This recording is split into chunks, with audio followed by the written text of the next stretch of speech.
to another Earl & Brown tutorial. Today we're going to teach you how to field program your Ritron radio.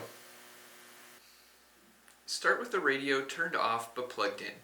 With the radio now turned off, hold the push to talk and on buttons simultaneously. The radio will start beeping at you.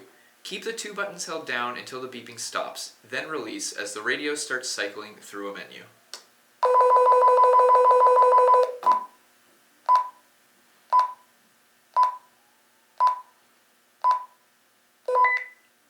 After this cycle, tap the push to talk and an F for frequency should appear.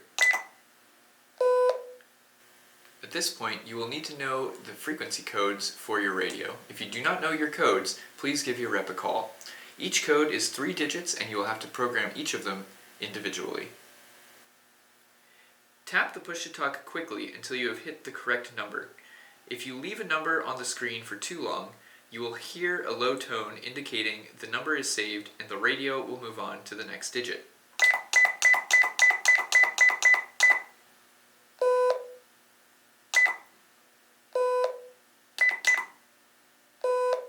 After you've programmed the 3 digits, tap on to save. Next, we'll need to program the private line codes for your channel. Again, if you do not know the codes, please contact your rep as they will have them on file. Each code is 2 digits long and will have to be programmed individually. Tap the push to talk twice and you should see a lowercase b appear. Tap the push to talk quickly until you hit the correct number and wait for the low beep tone.